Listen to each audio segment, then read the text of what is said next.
तो hello guys, welcome back to my YouTube channel. तो आज मैं आपके लिए लेकर आया हूँ मोस्ट इम्पोर्टेंट टॉपिक एरे। क्या? एरे।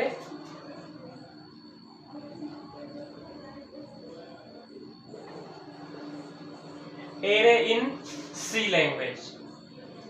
तो एरे एक ऐसा टॉपिक है फ्रेंड्स जो बहुत ही मोस्टली यूज किया जाता है प्रोग्रामिंग में।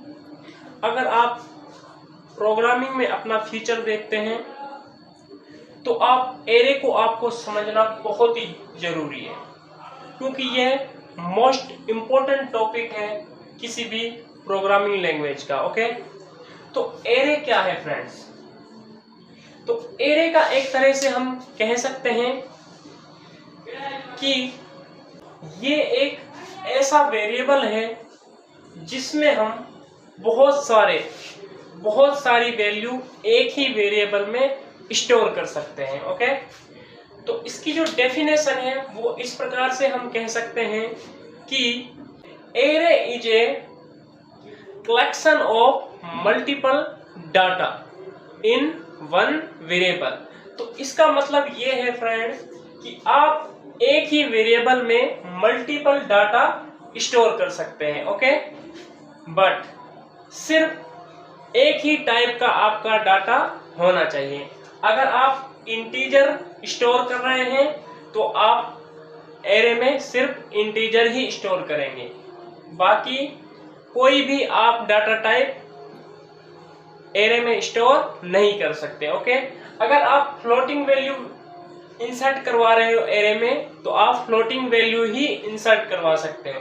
अगर आप कैरेक्टर करवा रहे हो तो आप कैरेक्टर ही करवा सकते हो। ओके, एरे फ्रेंड्स टू प्रकार के होते हैं।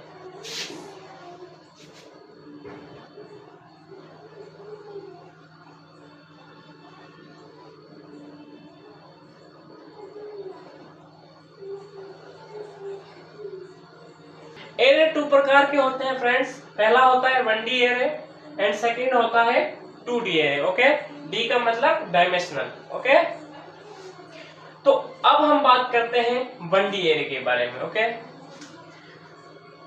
तो फ्रेंड्स इसमें जो डाटा स्टोर होता है वो कुछ इस प्रकार होता है। ये रो, एक प्रकार की रो में ही डाटा स्टोर होता है और कंटिन्यू ही होता है, जिससे हम इसको आसानी से फेच कर सकते हैं, यानी कि इसे हम आसानी से प्राप्त कर सकते हैं। ओके, अब मैं आपको बताता हूं कि ये वर्क कैसे करता है। ओके, तो मान लेते हैं कि हमें 3 वैल्यू स्टोर करनी है। तो आप पहले कैसे करते थे? आपको सबसे पहले 3 वेरिएबल बनाने पड़ेंगे। ओके, 3 वेरिएबल बनाने पड़ते थे, उसमें आपको डाटा स्टोर करना पड़ता था। ओके, लेकिन अब हम एक ही वेरिएबल में तीनों ही वैल्यू स्टोर कर देंगे। ओके, तो अब मैं आपको बताता हूं एरे का सिंटैक्स। ओके, तो आप कैसे सिंटैक्स बनाते हैं। तो सबसे पहले आपको डाटा टाइप मेंशन करना है।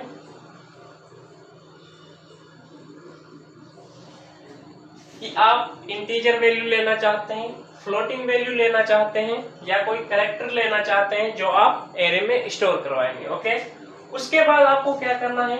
एक एरे का नाम देना है। क्या करना है? एरे नेम देना है एंड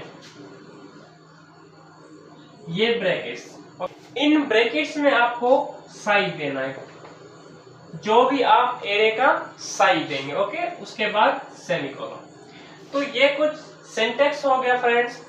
तो मैं आपको एक एग्जांपल देता हूं। जैसे मान लीजिए हम कोई इंटीजर वैल्यू स्टोर करवा रहे हैं, तो इंट एरे का नाम दे देता हूं मैं ARR,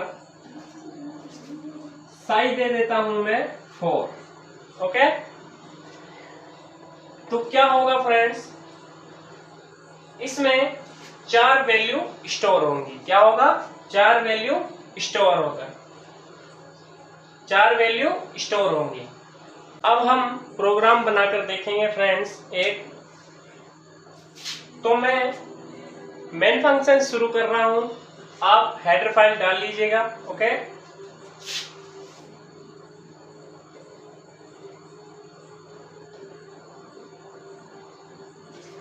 तो मैं एक इंटीजर टाइप का वेरिएबल एरे बना लेता हूं।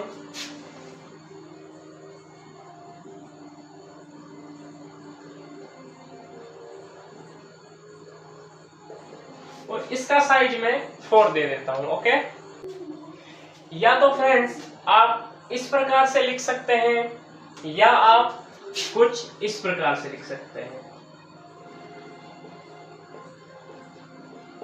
अब हम यहीं पर इसको वैल्यू इनिशियलाइज करेंगे। ये है कर्ली ब्रैकेट्स। ओके, तो सबसे पहले मैं वैल्यू दे देता हूं, मान लीजिए 14,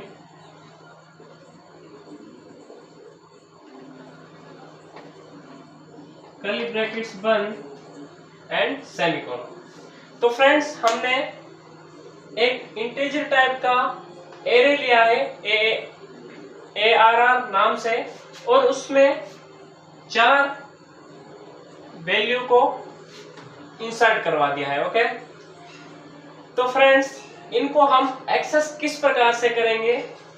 तो ये जो इंडेक्स होता है फ्रेंड्स, ये होता है 0, क्योंकि प्रोग्रामिंग में गिनती हमेशा 0 से ही शुरू होती है। ओके, ये बात आप ध्यान रखना। एंड 1, 2 एंड 3 जो इनका इंडेक्स नंबर है फ्रेंड्स, इंडेक्स नंबर से हम इनको फेच करेंगे। तो अगर मैं प्रिंटफ में प्रिंट करवाता हूं कोई वैल्यू, मान लीजिए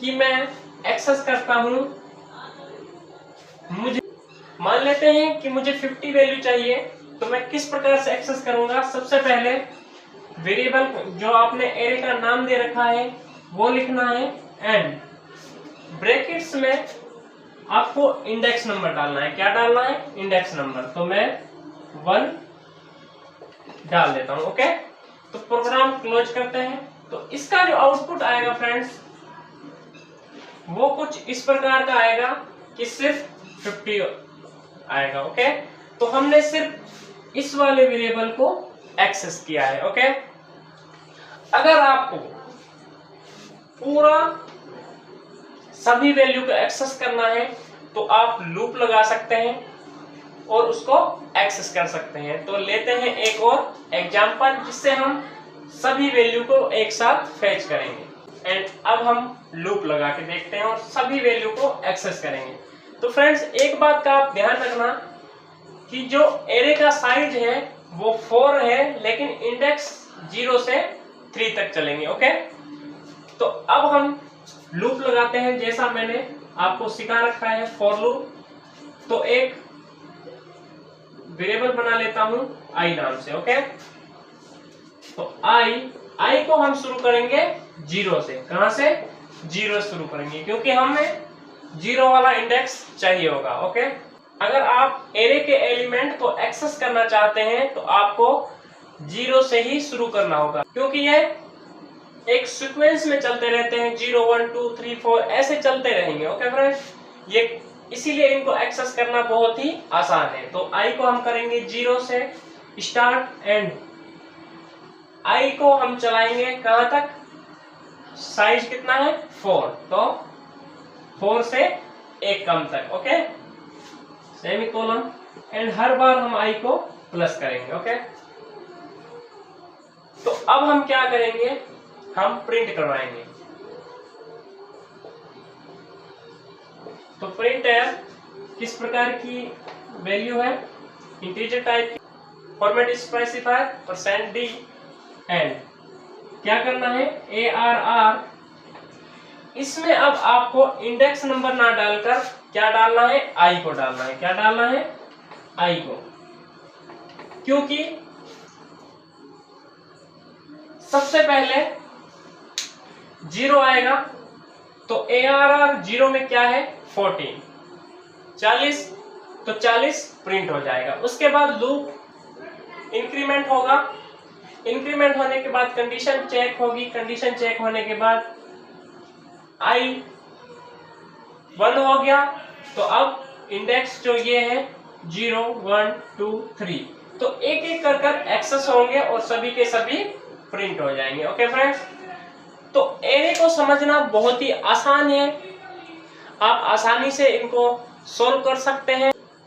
तो नेक्स्ट लेक्चर में हम बात करेंगे 2 डायमेंशनल एरे की, जिसमें क्या होता है फ्रेंड्स, इसमें सिर्फ रो में ही